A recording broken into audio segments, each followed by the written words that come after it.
ರಾಜ್ಯದಲ್ಲಿ ಅತಿ ಹೆಚ್ಚು ಕೈಗಾರಿಕೆಗಳನ್ನು ಹೊಂದಿರುವಂತಹ ತಾಲೂಕು ಆನೇಕಲ್ ತಾಲೂಕು. ಇಲ್ಲಿ 5ಕ್ಕೂ ಹೆಚ್ಚು ಕೈಗಾರಿಕಾ ಪ್ರದೇಶಗಳನ್ನ ಹೊಂದಿದೆ.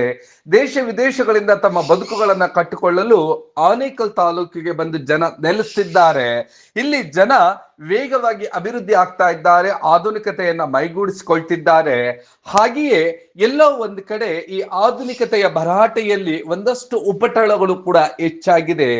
ತಾವು ಏರಿಯಾದಲ್ಲಿ ಅವಾ ಮೇಂಟೈನ್ ಮಾಡಬೇಕು ಅನ್ನುವಂತಹ ಗೀಳಿಗೆ ಬಿದ್ದಂತಹ ಕೆಲ ಪುಂಡ ಯುವಕರು ಎಲ್ಲಂದ್ರಲ್ಲಿ ಒಂದು ರೀತಿಯಾದಂತಹ ಕಿರಿಕ್ ಮಾಡುವಂಥದ್ದು ಮತ್ತು ಹೆದರಿಸುವಂಥದ್ದು ಘಟನೆಗಳು ಹೆಚ್ಚಾಗ್ತಾ ಇದೆ. ಅದೇ ರೀತಿಯಾದಂತಹ ಘಟನೆಯ ಇದು ಎನ್ನುವಂತ ಒಂದಷ್ಟು ಅನುಮಾನಗಳು ಮೂಡತೊಡಗಿದೆ. ಸಿನಿಮಿ ಸ್ಟೈಲ್ ನಲ್ಲಿ ಯುವಕನೋರ್ವನನ್ನ ಅಪಹರಿಸುವಂತ ಯತ್ನ ಆನೇಕಲ್ ತಾಲೂಕಿನ ಇಂಡ್ಲವಾಡಿ ಕ್ರಾಸ್ ನಲ್ಲಿ ನಡೆದಿದೆ. ಇಲ್ಲಿ ಯುವಕನೋರ್ವನನ್ನ 3 ಬೈಕ್ ಒಂದು ಕಾರ್ನಲ್ಲಿ ಬಂದಂತ ಗ್ಯಾಂಗ್, ಸುಮಾರು 8 ಜನರಿದ್ದಂತ ಆ ಒಂದು ಗ್ಯಾಂಗ್ ನವರು ಈ ಯುವಕನನ್ನ ಎಳೆದು ಕಾರ್ ಒಳಗಡೆ ಹಾಕೊಳ್ಳೋದಕ್ಕೆ ಹೋದಂತ ಸಂದರ್ಭದಲ್ಲಿ ಅವನು ಬ್ರೋ ಅಂತೇಳಿ ಕಿರ್ಚಾಡ್ತಾ ಇರ್ತಾನೆ. ಮತ್ತು ನನಗೆ ಆಪರೇಷನ್ ಆಗಿದೆ, ಬಿಟ್ಬಿಡಿ, ಸಾರಿ ಅಂತ ಕೇಳಿದ್ರು ಕೂಡ ಬಿಡ್ತಾ ಇಲ್ಲ. ಆ ಎಲ್ಲ ದೃಶ್ಯಗಳು ಕೂಡ ಯಾರೋ ಅಲ್ಲಿದ್ದಂತಹವರ ಮೊಬೈಲ್ಗಳಲ್ಲಿ ಸೆರೆಯಾಗಿರುವಂತಹ ಈ ದೃಶ್ಯಗಳು ಇದೀಗ ಆನೇಕಲ್ ತಾಲೂಕಿನಾದ್ಯಂತ ವೈರಲ್ ಆಗ್ತಾ ಇದೆ.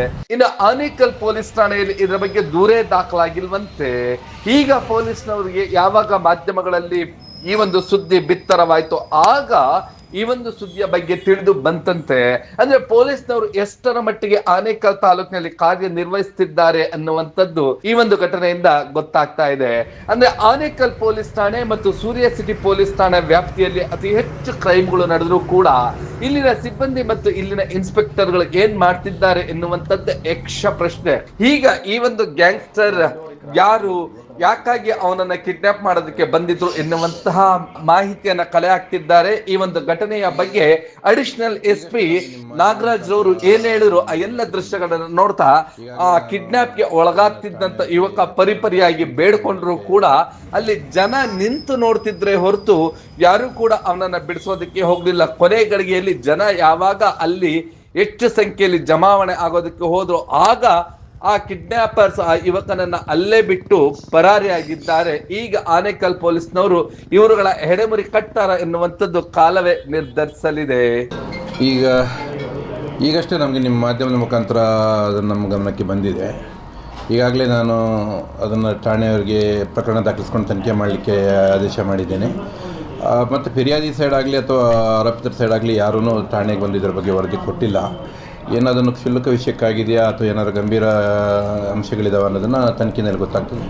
ತಕ್ಷಣದಲ್ಲಿ ನಾವು ಪತ್ತೆ ಹಚ್ಚಿ ಯಾರು ಅಂತ ಕ್ರಮ ತಗೋತೀವಿ. ಇದು ಇಂಡ್ಲವಾಡಿ ಕ್ರಾಸಲ್ಲಿ ಏನಾಗಿದೆ, ಒಂದು ಪ್ರೈವೇಟ್ ಕಾರಲ್ಲಿ ಸ್ವಿಫ್ಟ್ ಡಿಸೈರಲ್ಲಿ ಒಂದು ರೆಂಟೆಡ್ ಟ್ಯಾಕ್ಸಿನಲ್ಲಿ ಬಂದಿದ್ದಾರೆ ಮತ್ತು 2 ಬೈಕಲ್ಲೂ ಬಂದಿದ್ದಾರೆ. 2 ಹುಡುಗರು ಏನೋ ಅಲ್ಲಿ ಎಳ್ನೀರು ಕುಡಿತಾ ಇದ್ರು ಅಂತ ಮಾಹಿತಿ ಇದೆ. ಏನು ವಿಷಯಕ್ಕಾಗಿದೆ ಅನ್ನೋದು ತಿಳ್ಕೊತೀವಿ. ಏನು ರೋಡ್ ರೈಜ್ ಅಥವಾ ಏನೇ ಅದರ ಬೇಂಡ್ ಏನಾದರೂ ಬೇರೆ ಗಂಭೀರ ವಿಷಯ ಇದೆ ಅನ್ನೋದನ್ನು ತನಿಖೆಗೆ ತಗೊಂಡು ಪ್ರಕರಣ ದಾಖಲಿಸ್ತೀವಿ, ಕ್ರಮ ತಗೋತೀವಿ.